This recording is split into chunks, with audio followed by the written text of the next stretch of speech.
Good morning everybody. तो आज हम यहां पर करने वाले हैं अपनी basic accounting terms part 3 final lecture. तो जिन बच्चों ने अभी तक अपना पार्ट 1 और पार्ट 2 नहीं देखा है तो पहले जाके वो पहले अपना पार्ट 1 और पार्ट 2 को कंप्लीट करें और उसके बाद बची हुई पार्ट 3 के अंदर जितनी भी टर्म्स हैं उन्हें कंप्लीट करना है। ठीक है, तो शुरू करते हैं अपना बेसिक अकाउंटिंग टर्म्स पार्ट 3।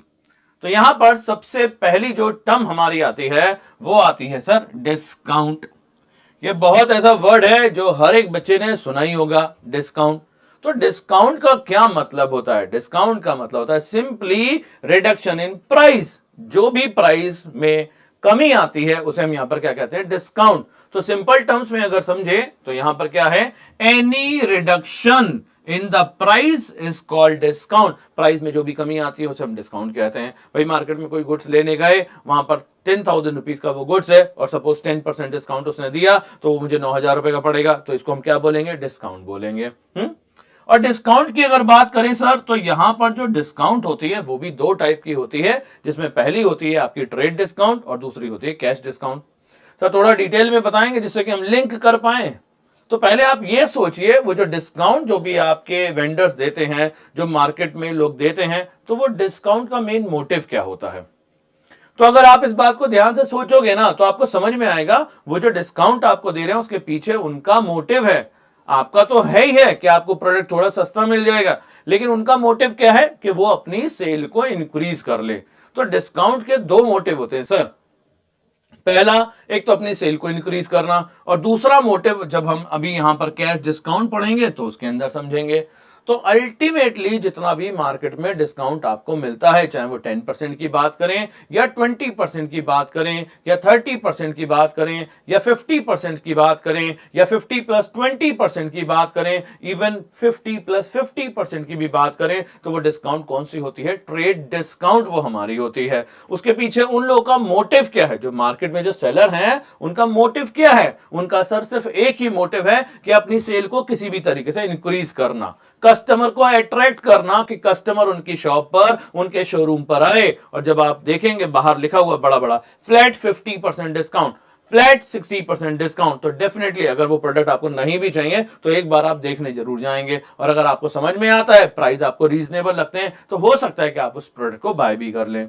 तो यहां पर जिस हम डिस्काउंट की बात कर रहे हैं वो डिस्काउंट है ट्रेड डिस्काउंट, और इसका मेन मोटिव क्या होता है? अपनी सेल को प्रमोट करना। और नॉर्मली ये डिस्काउंट हमें कब मिलती है? एंड ऑफ सीजन में आपको ये डिस्काउंट मिलती है। तो पहली डिस्काउंट की अगर बात करें तो वो डिस्काउंट कौन सी है?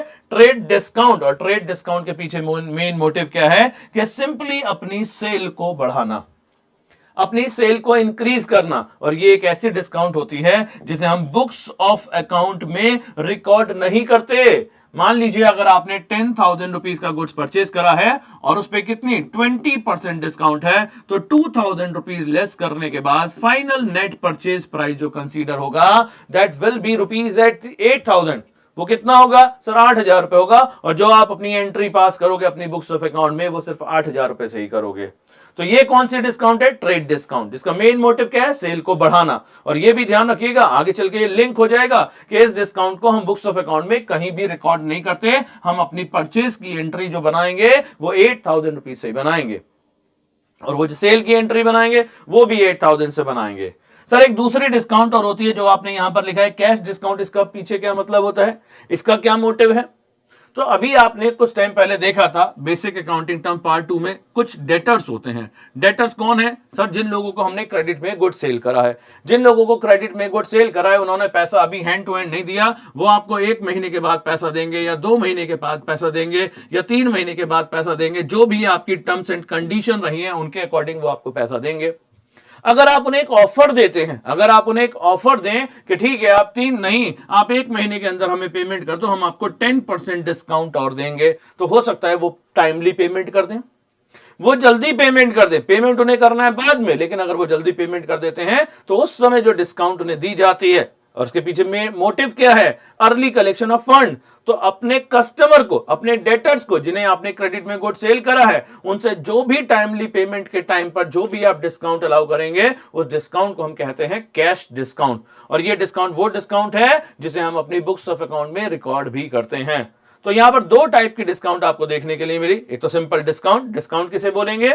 Any reduction in price is called discount. Any reduction in price is called discount. Trade discount अपनी सेल को प्रमोट करने के लिए, और कैश डिस्काउंट का मेन मोटिव क्या है? अर्ली कलेक्शन ऑफ फंड, क्योंकि जितनी जल्दी हमारे पास कैश आएगा उतनी जल्दी हम उससे क्या खरीदेंगे? अपना रॉ मटेरियल खरीदेंगे। जितनी जल्दी हमारे पास रॉ मटेरियल आएगा उसको हम प्रोड्यूस करेंगे, वर्क इन प्रोग्रेस, उससे अपना क्या करेंगे? फिनिश गुड्स बनाएंगे, और फिनिश गुड्स को सेल करेंगे, और सेल करके फिर से हम उसे कैश में कन्वर्ट कर लेंगे। यानी कहीं ना कहीं हम अपनी ऑपरेटिंग साइकिल को बहुत ही ज्यादा फास्ट कर लेंगे।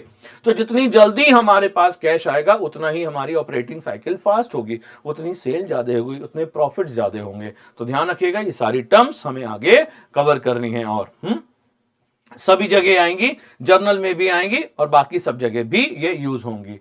डिस्काउंट के बाद हमारे जो नेक्स्ट टर्म है that is your books of account. Books of account क्या होती हैं? सर वो बुक्स जहां पर हम अपने अकाउंट मेंटेन करते हैं। सिंपल वर्ड्स में अगर पढ़ें तो books of account are those books in which the transactions are recorded, जहां पर अपनी ट्रांजेक्शन को रिकॉर्ड करते हैं। चाहे हम उसे कैश बुक बोलें, चाहे उसे हम अपनी बैंक बुक बोलें, चाहे जर्नल प्रॉपर बोलें या लेजर बोलें। तो बुक्स ऑफ अकाउंट वो बुक्स हैं जहां पर हम अपने रिकॉर्ड को मेंटेन करते हैं। ठीक है, इतना क्लियर है? आगे बढ़ें। नेक्स्ट टर्म है हमारी एंट्री। एक ट्रांजैक्शन को, जो भी हमारी ट्रांजैक्शन हुई है बिजनेस के अंदर, चाहे मैंने गुड्स को परचेज करा है, चाहे मैंने गुड्स को सेल करा है, चाहे मैंने रेंट पे करा है, चाहे मैंने सैलरी पे करी है, चाहे मैंने टैक्सेस पे करे हैं, चाहे कमीशन पे करें, उन सारी ट्रांजैक्शन को मुझे अपनी बुक्स ऑफ अकाउंट में रिकॉर्ड करना है। और जब मैं उस ट्रांजैक्शन को रिकॉर्ड करता हूं तो उसे मैं कहता हूं कि उसकी मैंने क्या कर ली है? एंट्री कर ली है अपनी बुक्स ऑफ अकाउंट में। तो पढ़ सकते हैं यहां पर, a transaction and event when recorded in the books of account is known as entry। और इसे हम क्या कहते हैं कि उसकी हमने क्या कर ली है? एंट्री कर ली है। तो एंट्री क्या है? समझ में आ गया है आपको?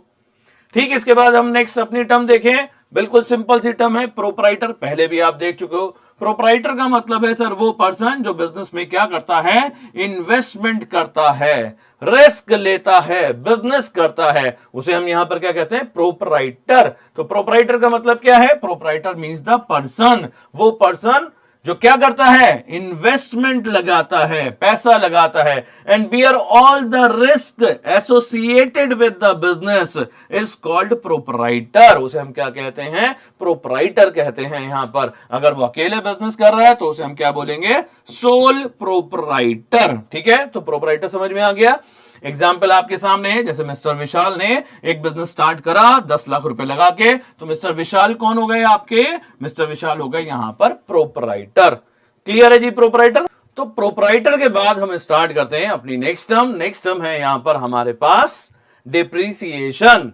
तो डेप्रिसिएशन क्या होता है? सर डेप्रिसिएशन की अगर मैं बात करूं तो सिंपल वर्ड में कहते हैं decrease in the value of asset due to use, due to passage of time, और ड्यू टू ऑब्सोलेंस। सब नहीं समझ में आया? तो सिंपल वर्ड्स में आप यहां पर समझिए कि आपके पास कोई फिक्स एसेट है। फिक्स एसेट जैसे लैंड है, बिल्डिंग है, प्लांट है, मशीनरी है, फर्नीचर है, फिक्चर्स है। लैंड को हटा दीजिए इसमें से। क्यों हटा दीजिए? अभी बता दूंगा मैं आपको। लैंड को छोड़ दीजिए सर, उसके अलावा जो बिल्डिंग है, जो प्लांट है, जो मशीनरी है, जो फर्नीचर है, फिक्चर्स है, अगर हम उसे अपने बिजनेस में यूज करेंगे, अगर हम उसे अपने बिजनेस में यूज करेंगे तो ओवर द टाइम उस एसेट की वैल्यू कम हो जाएगी। कैसे? सर एक मोबाइल फोन है, 3 साल पहले मैंने खरीदा 50,000 रुपए का, क्या आज की डेट में 50,000 रुपए का बिक जाएगा? बिल्कुल नहीं बिकेगा सर। क्यों? क्योंकि हमने उसे यूज कर लिया। एक मशीनरी है, फॉर एग्जांपल कंप्यूटर ही ले लो, आपने खरीदा है, पिछले 5 साल से उसे बिजनेस में यूज कर रहे हैं, क्या इसकी वैल्यू उतनी रहेगी? नहीं सर, उसे हमने यूज कर लिया, उसकी वैल्यू कम हो जाएगी। तो डेप्रिसिएशन का मतलब क्या होता है? Decrease in the value of fixed asset. क्या? Decrease in the value of fixed asset. Decrease in the value of fixed asset. Marker हमारा साइड में आ गया था। तो डेप्रिसिएशन का मतलब क्या होता है? Decrease in the value of asset. क्या है? ड्यू टू यूज, अगर मैं उसे यूज करता हूं तो, और due to passage of time. Sir अगर मैंने उसे नहीं यूज करा तो भी क्या डेप्रिसिएशन लगेगा? हां सर, तो भी डेप्रिसिएशन लगेगा। क्यों? क्योंकि टेक्नोलॉजी पुरानी हो गई। उस समय वो नया था, लेकिन 3 साल बिल्कुल आपने उसे यूज नहीं करा, लेकिन वो ब्रांड न्यू भी अगर आपके पास है तो भी उसकी वैल्यू कम हो जाएगी। तो डेप्रिसिएशन का मतलब होता है ड्यू टू यूज, और due to passage of time, और ड्यू टू ऑब्सोलेंस और एक्सीडेंट की वजह से अगर उसकी वैल्यू कुछ कम हो गई है तो उसे हम क्या कहते हैं? डेप्रिसिएशन। तो डेप्रिसिएशन क्लियर है, जितनी भी हमारे पास फिक्स्ड एसेट्स होती हैं एक्सेप्ट लैंड, उन सब पे डेप्रिसिएशन लगता है, चाहे वो 10% की रेट से लगे, चाहे 20% की रेट से लगे, या 30% की, या 40 या 50 या 100% की रेट से डेप्रिसिएशन लगे। सर लैंड को क्यों एक्सक्लूड करा?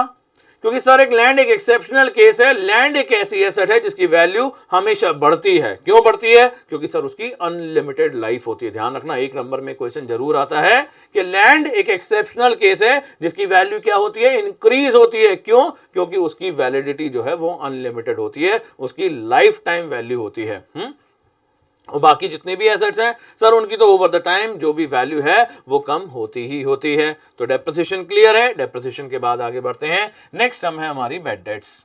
आपने देखा था सर कुछ डेटर्स होते हैं। डेटर कौन लोग हैं? सर जिन्हें हमने क्रेडिट में गुड सेल करा है। क्या गारंटी है कि वो सब लोग पैसा दे देंगे? कुछ लोग ऐसे भी तो होते हैं मार्केट में जो गुड्स को परचेज कर लेते हैं, जिन्हें हम गुड्स सेल कर देते हैं, लेकिन वो आपका पैसा वापस नहीं करते, नहीं देते। तो उस कंडीशन में आपने बहुत लोगों से सुना होगा, सर हमारा पैसा डूब गया, हमारा पैसा डूब गया। तो वो जो पैसा डूब जाता है उसे हम अकाउंटिंग की लैंग्वेज में कहते हैं बैड डेट्स, यानी वो डेट्स जो क्या हो गए हैं, जो इररिकवरेबल हैं, जो अब आपको रिकवर नहीं हो पाएंगे, उन्हें हम क्या बोलते हैं? उन्हें हम कहते हैं बैड डेट्स। ठीक है। नेक्स्ट है हमारी इसके अंदर सॉल्वेंट। वो लोग जिन्हें हमने गुड सेल करा है और वो इस कंडीशन में हैं कि फ्यूचर में हमारा पैसा दे देंगे, that person is called solvent. उस पर्सन को हम क्या कहते हैं? सॉल्वेंट कहते हैं। यानी solvent is a person, solvent is a person और द ऑर्गेनाइजेशन और the enterprise which is in the position, जो किस पोजीशन में है, टू पे इट्स ड्यूज, जो अपने ड्यूज का पेमेंट कर देंगे, उन्हें हम क्या कहते हैं? सॉल्वेंट कहते हैं। और एक होता है इंसॉल्वेंट। इंसॉल्वेंट क्या है? The person who is not in the position, who is not in the position to pay their dues, जो अपने ड्यूज का पेमेंट नहीं कर पाएगा, उसे हम कहते हैं इंसॉल्वेंट हो गया या दिवालिया हो गया। ये सुने होंगे आपने वर्ड्स। तो इंसॉल्वेंट क्या है? Is a person who is not in the position to pay its debts, जो अपने डेट्स का पेमेंट नहीं कर पाएगा। सर ये भी बहुत सारी इंपॉर्टेंट टर्म्स हैं, ये भी आपको आनी चाहिए। इसके बाद एक बुक वैल्यू होती है। अभी हमने देखा था यहां पर कि जितनी भी एसेट की वैल्यू कम हो जाती है उसे हम क्या कहते हैं? डेप्रिसिएशन कहते हैं। फॉर एग्जांपल 1 लाख रुपए की हमारे पास एसेट है, 10% की रेट से हमने उस पर क्या लगाया? डेप्रिसिएशन। डेप्रिसिएशन की वैल्यू हो गई 10,000। तो 10,000 माइनस करने के बाद ईयर के एंड में जो भी वैल्यू होगी, फॉर एग्जाम्पल 90,000, उसे हम क्या कहते हैं? Book value. उसे हम क्या कहते हैं? Book value. यानी दिस इज द अमाउंट, ये क्या है? वो अमाउंट है at which an asset or an item appear in the books of account or the financial statement। जो भी हमारे फाइनेंशियल स्टेटमेंट होंगे, यानी जो भी हमारी बैलेंस शीट होगी, उसमें जिस प्राइस पर हम अपनी एसेट को दिखाएंगे उसे हम कहते हैं बुक वैल्यू। एक एसेट है, पहले साल उस पर 10% की रेट से डेप्रिसिएशन लग गया, उसकी बुक वैल्यू कितनी हो गई? 90,000। सेकेंड ईयर अगेन उस पर 10,000 रुपए का डेप्रिसिएशन लग गया, उसकी वैल्यू कितनी हो गई? 80,000। तो ये 80,000 पर हम उसे अपनी बुक्स ऑफ अकाउंट में शो करेंगे और वो ओवर द टाइम उसकी वैल्यू या तो डिक्रीज होती रहेगी, और अगर कोई इंक्रीज वाला केस है तो सर वहां पर इंक्रीज भी होती रहेगी। तो जिस प्राइस पर हम उसे दिखाते हैं that is called your book value. Next term की बात करें तो नेक्स्ट टर्म क्या है? एंटिटी। एंटिटी का मतलब होता है सर वो बिजनेस यूनिट। वो बिजनेस यूनिट जो क्या करती है? जो एक इकोनॉमिक एक्टिविटीज को परफॉर्म करती है। जो इकोनॉमिक एक्टिविटीज को परफॉर्म करती है उसे हम यहां पर कहते हैं एंटिटी। क्या बोलते हैं? एंटिटी। जैसे रिलायंस है, टाटा है, बाटा है, ये सब क्या है? ये सब है आपकी इकोनॉमिक यूनिट। तो हम इन्हें क्या कहते हैं? एंटिटी। एग्जांपल्स दे रखे हैं, जैसे रिलायंस है, टाटा है, बीएसएनएल है, एक्सेट्रा एक्सेट्रा। तो ये सब कहलाती हैं आपकी एंटिटीज। ठीक है। इसके बाद नेक्स्ट टर्म है हमारी यहां पर बैलेंस शीट। बैलेंस शीट क्या है सर? ये बहुत ही इंपॉर्टेंट चीज है। सारी टर्म ऑलमोस्ट हमारी कंप्लीट हो गई हैं। This is the last term, that is the balance sheet. तो पहले बैलेंस शीट को पढ़ते हैं, फिर जानते हैं इसके बारे में थोड़ा सा कुछ और। तो बैलेंस शीट क्या है? तो balance sheet is just like is your report card. ये सर आपके रिपोर्ट कार्ड की तरह है। पूरे साल पढ़ा, एग्जाम दिए, फाइनल रिपोर्ट कार्ड आया, और फाइनल रिपोर्ट कार्ड के अंदर आपकी पूरी परफॉर्मेंस निकल कर आई। उसी तरीके से आपके बिजनेस की बैलेंस शीट आपको बताती है कि आपकी कितनी लायबिलिटीज हैं और आपकी कितनी एसेट्स हैं। आपकी कितनी लायबिलिटीज हैं, यानी कितनी आपकी कैपिटल है, कितना आपने बैंक से लोन ले रखा है, कितने आपके क्रेडिटर्स हैं, कितने बिल्स पेबल हैं, कितने आउटस्टैंडिंग एक्सपेंसेस हैं, और रेस्ट ऑफ द कितनी लायबिलिटीज हैं। एज वेल एज यहां से आपको क्या पता चलती हैं, आपकी सारी एसेट्स, यानी आपके पास कितना लैंड एंड बिल्डिंग है, कितना प्लांट एंड मशीनरी है, कितना फर्नीचर एंड फिक्चर्स है, कितना कैश इन हैंड है, कैश एट बैंक है, क्लोजिंग स्टॉक है, डेटर्स है, बीआर है, प्रीपेड एक्सपेंसेस है, जितनी भी एसेट्स हैं, चाहे वो फिक्स एसेट्स हो चाहे वो करंट एसेट्स हो, सारी एसेट्स आपको यहां पर पता चल जाएंगी। आपके बिजनेस की एक एक चीज यहां पर पता चल जाएगी। तो बहुत ही ज्यादा इंपॉर्टेंट है ये बैलेंस शीट। पढ़ लेते हैं एक बार, यहां पर क्या लिखा है, it is a statement of the financial position. ये आपकी क्या बताता है, फाइनेंशियल पोजीशन। जैसे कि आपने इंट्रोडक्शन टू अकाउंटिंग में पढ़ा था कि सर हर एक बिजनेसमैन को दो चीजें फाइंड आउट करनी पड़ती हैं, एक प्रॉफिट और लॉस और दूसरा अपने बिजनेस की फाइनेंशियल पोजीशन। तो उसे जो अपने बिजनेस की फाइनेंशियल पोजीशन पता चलेगी सर, वो यही बैलेंस शीट से पता चलेगी। सब कुछ पता चलेगा, विच शोज, जो क्या बताता है कि कितनी आपकी एसेट्स हैं, कितनी आपकी लायबिलिटीज हैं, कितनी आपकी कैपिटल है, कितनी आपकी रिजर्व्स हैं, और सारी चीजें यहां पर आपको पता चल जाती हैं बैलेंस शीट के अंदर।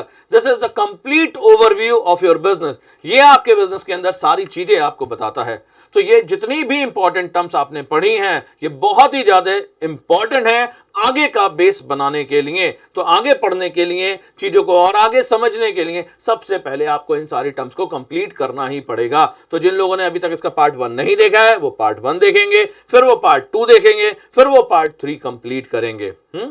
ये सारी चीजें कंप्लीट करने के बाद बेस्ट ये रहेगा कि आप सारे नोट्स वगैरह बना लीजिए इनके रुक के, ठीक है। इसमें सब कुछ आपको मिलेगा। और सारी चीजें अगर बहुत अच्छी लगती हैं तो वीडियो को लाइक जरूर करें, शेयर जरूर करें, सब्सक्राइब जरूर करें। ये पुण्य का काम जरूर करें कि सबके साथ शेयर जरूर करें।